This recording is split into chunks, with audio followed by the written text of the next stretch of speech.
If you want it, you have to come over here and eat it.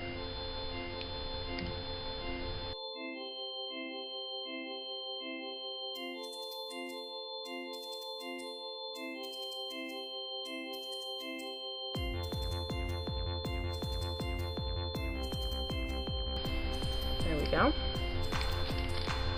So we have 230 calories, which is 12% of our daily value. 3 grams of protein, 6% of your daily value. 11 grams of fat. It doesn't say if it is trans fat or regular fat. And the fat's 12 grams. It's 19%. Well, but we don't know, by the way, if this is the good fat or the bad fat. Considering the fact purchased in Albany County, it's not supposed to have any trans fats in it. I can only assume that there are no trans fats in this. 29 carbs, that's 10%, and 116 milligrams of sodium, so 7% of my daily sodium in this, and a little fry, which is all over. Hang on a second. Anyway, you can see all my fries wound up at the bottom of the bag. I have my toy. It's a Hot Wheels. Recently banned in Santa Clara County, California. Thank you, town supervisors who decided it's not right to try and entice children to eat a meal based on the fact that there's a plastic thing in it. The ability of the average American to go to a grocery store is much impeded as compared to the ability to go to a fast food restaurant and pick up a burger. And it's cheaper. This whole thing cost me about $3 and change. If you want to go to an actual restaurant and get real people food, it's about $10 just to sit down and eat. One plate, no drink. The important thing to remember is you have to keep track of what the label says. The problem there being, despite the trans fat ban in Albany County, the McDonald's I went to did not post calorie count on their menu. If you were to go to an establishment like Burger King or Starbucks, they do, however, post calories right there next to the menu item, but no other nutritional value.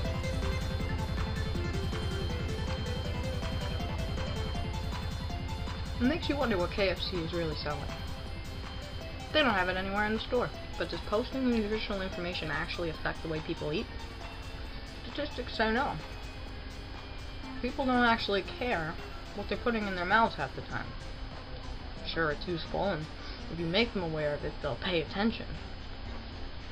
But of the people who I spoke to, who actually paid attention for me for 1 week to the kinds of food that they ate, it didn't really affect them. The recurring theme, though, people feel bad about it. They feel bad about what they eat.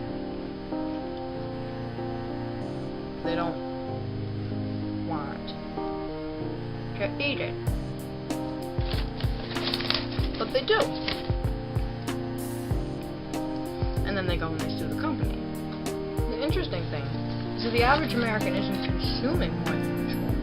So they're consuming the wrong things. They still get about 1,800 to 2,000 calories a day, which is supposed to be the amount we're supposed to eat on a normal day. But as you can see from this kind of food, way over the top. And I mean, these are the small portions. Those are the bad ones. Apparently, the obesity rate in America is 68%. 32% for women and 35% for men. They did the same study in 1998, and it was only like 50%. And that's the problem.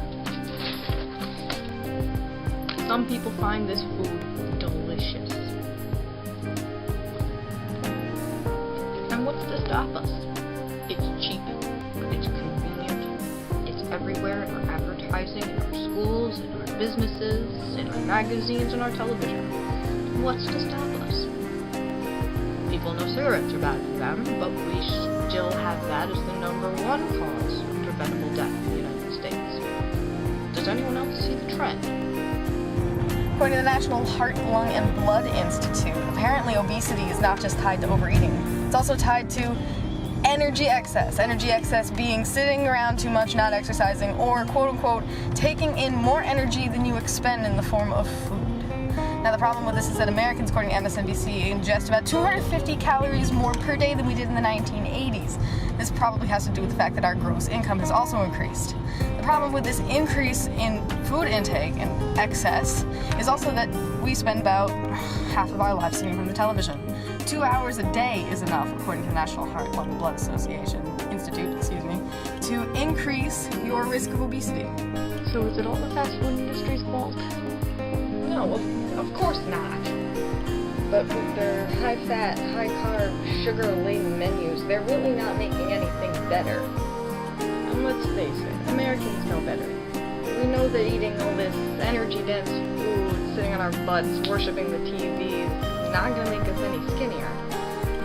We know high sodium is bad for our hearts, but we eat it anyway and pop a Bayer every time we get left-sided chest pain and hope that'll make everything okay. We don't exercise enough, and we don't care what we eat, and we are the fattest nation in the world because of it.